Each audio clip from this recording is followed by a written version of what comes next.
Hello friends, எல்லாரும் எப்படி இருக்கீங்க? நல்லா இருக்கீங்களா? எல்லாருக்கும் வணக்கம். Thursday மார்னிங் நான் கிசான் கனெக்ட் போயிருந்தேன். நம்ம வீட்டுக்கு தேவையான எல்லா காய்கறியும் வாங்கிட்டு வந்துட்டேன். கிசான் கனெக்டில் வந்து ஒரு சைடு ஃபுல்லாக காய்கறி, ஒரு சைடு ஃபுல்லாக ஃப்ரூட்ஸ் வச்சுருப்பாங்க.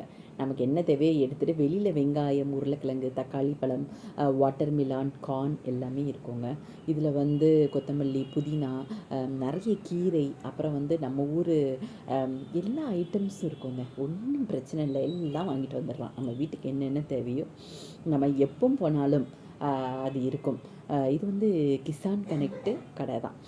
அப்புறம் நான் வேண்டியது எல்லாமே தயிர், மோர், வெண்ணெய், பட்டர், ஐயையோ இல்லாத ஐட்டமே கிடையாதுங்க. ஆனால் எல்லாமே க்ளீனாக இருக்கும், நீட்டாக இருக்கும். ஒன்று கூட உங்களுக்கு வந்து சொத்தையாக இருக்காது. அதுதான் அதில் வந்து ஹைலைட். நமக்கு வீட்டுக்கு தேவையான காய்கறிகள் எல்லாமே நான் வாங்கிட்டு வந்துட்டேங்க. ரொம்பலாம் வாங்கலை, எது தேவையோ அது மட்டும் வாங்கிட்டு வந்துட்டேன். ஏன்னா எப்போனாலும் நம்ம போய் வாங்கிக்கலாம். நம்ம நினச்சது மாதிரி நம்ம வாங்கிட்டு வருவோம், பட் ஆனால் நம்ம பண்ண மாட்டோம். அதனால் தேவை எதுவோ அது மட்டும் நான் வாங்கிட்டு வந்தேன். அப்புறம் நான் டிஃபன் பண்ணது அன்றைக்கி காலையில் வந்து களி தான் பண்ணேன். கிச்சனை ஃபுல்லாக க்ளீன் பண்ணிட்டேன். குழந்தைக்கு எக்ஸாம் நடந்ததுனால குழந்தை வந்து எக்ஸாம்ஸ்க்கு போயிட்டு ரொம்ப லைட் டிஃபன் சாப்பிட்டு தான் அவள் போகிறா. அதனால் அவள் வர்றதுக்குள்ளே அவளுக்கு வேண்டிய சாப்பாடு எல்லாமே நான் செஞ்சுருவேன். ஸோ உங்களுக்கும் இது வந்து நான் என்ன டிஃபன், எங்கள் வீட்டு ரொட்டீன் என்னன்னு உங்களுக்கு நான் வந்து ஷோ பண்ணுறேன். நான் அன்றைக்கி காலையில் வந்து செஞ்சது வந்து களி தான், எனக்காக பண்ணது. ஏன் அப்படின்னா களி வந்து 1 கிளாஸ் உளுந்தும் 1 ஸ்பூன் பச்சரிசியும் நான் வந்து மிக்சியில் நல்லா வறுத்துட்டு மிக்சியில் அரைச்சி பொடி பண்ணி வச்சுக்கிட்டேன். அதில் நான் வந்து எப்படி ஈஸி மெத்தடில் பண்ணுறேன் அப்படின்னு ஷோ பண்ணுறேன். ஏற்கனவே ஷார்ட்ஸில் போட்டேங்க. ஷார்ட்ஸில் யாருக்காவது புரியலை அப்படின்னா ப்ளீஸ் லாங் வீடியோவை பாருங்கள். இதை பார்க்க மட்டும் செய்யாதீங்க, சாப்பிடுங்க, செஞ்சு சாப்பிடுங்க. ஏன் அப்படின்னு சொன்னால் 40+ ஆகிட்டனாலே கண்டிப்பாக இதை செஞ்சு சாப்பிட ஆரம்பிச்சிருங்க. வேறு வழியே கிடையாது. இன்னும் ஒரு 20 இயர்ஸ் 25 இயர்ஸ் ஓடணுன்னா இப்படிப்பட்ட சாப்பாடை நம்ம சாப்பிட்டே ஆகணுங்க. இல்லை அப்படின்னா முட்டில் சவுண்ட் எஃபெக்ட் வந்துடும், கால்லையும் அந்த பாதத்துலேயும் சவுண்ட் எஃபெக்ட் வர ஆரம்பிச்சிச்சு.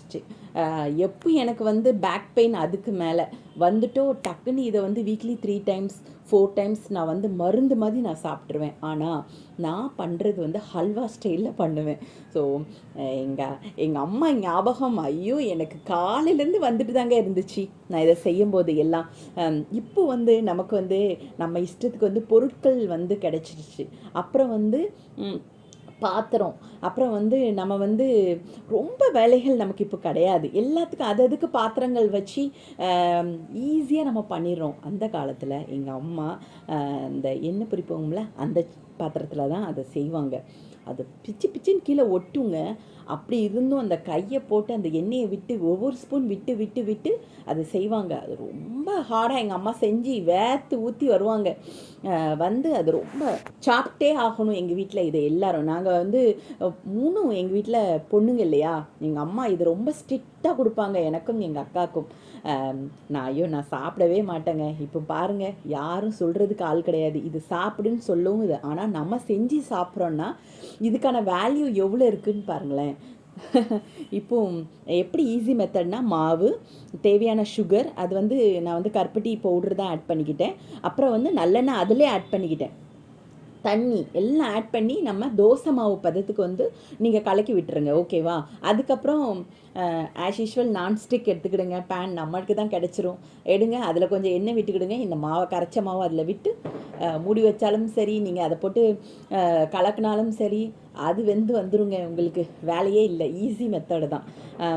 அதுதான் நான் எங்கள் அம்மாவுக்கு சொன்னேன், அம்மா நீங்கள் எவ்வளோ கஷ்டப்பட்டு எங்களுக்கு இதை செஞ்சு கொடுத்தீங்க, இன்றைக்கி நாங்கள் ரொம்ப ஈஸியாக செஞ்சுட்டு போயிருந்தோம் அப்படின்னு சொல்லி. எங்கள் அம்மாவே ஆச்சரியப்படுவாங்க, ஆமாம் நான் உங்கள் வீடியோ பார்த்தேன், செஞ்சு சாப்பிடு அப்படின்ட்டு. நான் சொல்லும்போது அதாங்க சொன்னபோது கேட்கல, இப்போ நம்ம செஞ்சு சாப்பிட்றோம், என்ன செய்கிறது. அதான் நான் உங்களுக்கு ஷோ பண்ணுறேன். ப்ளீஸ் இது எல்லோரும் பார்த்தவங்க செஞ்சு சாப்பிடுங்க. என்ன அதில் தான் எனக்கு வந்து நீங்கள் செஞ்சு சாப்பிட்டு எனக்கு எப்படி இருக்குதுன்னு சொல்லி கமெண்ட் பண்ணுங்கன்னு நான் ரொம்ப சந்தோஷப்படுவேன். இது வந்து ஹெல்த்துங்க, ரொம்ப ஹெல்த்தி ஃபுட்டு. இதை சாப்பிட்டீங்கன்னு வைங்களேன், உங்களுக்கு பேக் பெயின் கண்டிப்பாக வராதுங்க.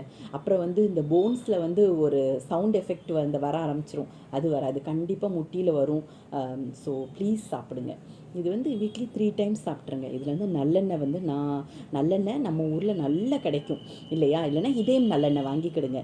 வாங்கிட்டு நீங்கள் அதாவது நம்ம தான் இந்த ஒரு வீடு நடத்தணும்னா நம்ம வேணுங்க. நம்ம இல்லைன்னா ஒன்றுமே நடக்காது இல்லையா? அப்போது நம்ம நல்ல ஹெல்த்தியாக இருந்தால் தான் ஃபேமிலியை ரன் பண்ண முடியும்.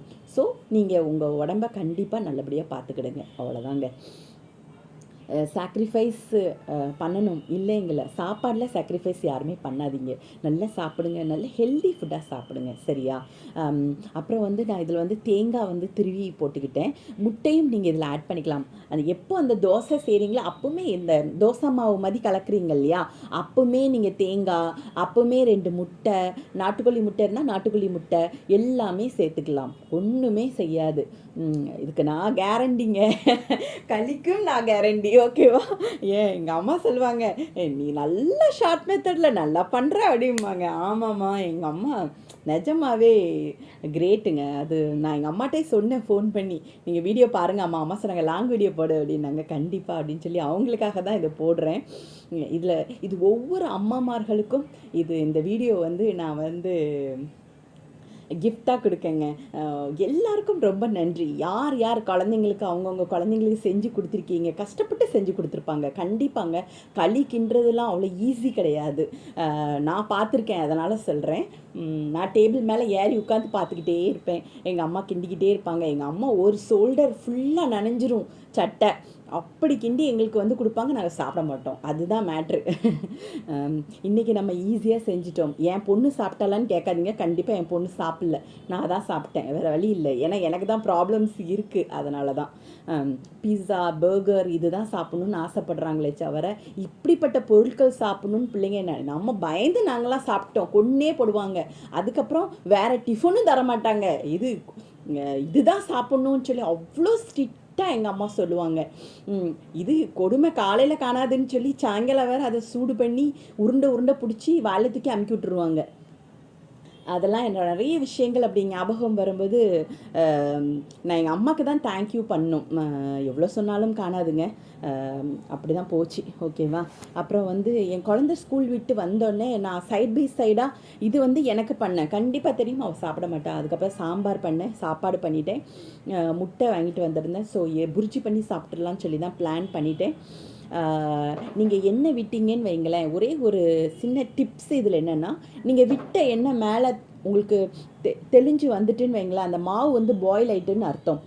அப்படி அந்த மாவோடு சேர்ந்து இருந்ததுன்னா அது இன்னும் வேகலைன்னு அர்த்தம். அவ்வளோதான். இன்னொரு டிப்ஸ் என்னென்னா, நீங்கள் கையை நினச்சிட்டு அந்த மாவில் டச் பண்ணிங்கன்னா அது ஒட்டாது. அது ஒரு டிப்ஸ் சரியா?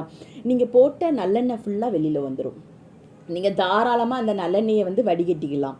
ஏன்னா மாவு தான் வெந்துருச்சு இல்லையா, நீங்கள் வந்து அதை டச் பண்ணி சாப்பிட்டுக்கலாம். இதை சாப்பிடும்போது எங்கள் அம்மா என்ன செய்வாங்கன்னா, அழகாக அப்படி உருண்டை பிடிச்சி நடுவில் ஒரு குழி போட்டு அதில் நல்லெண்ணெய் விட்டு தொட்டு சாப்பிட சொல்லுவாங்க.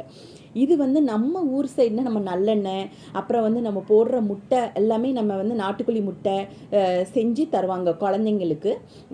13+ குழந்தைங்களே கண்டிப்பாக இது கொடுத்துருவாங்க. அதுக்கப்புறம் இது பாய்ஸ்க்கும் கொடுப்பாங்க. எங்களில் இது கண்டிப்பாக 13+ பாய்ஸ்க்கும் இது வந்து மருந்தாக கொடுப்பாங்க.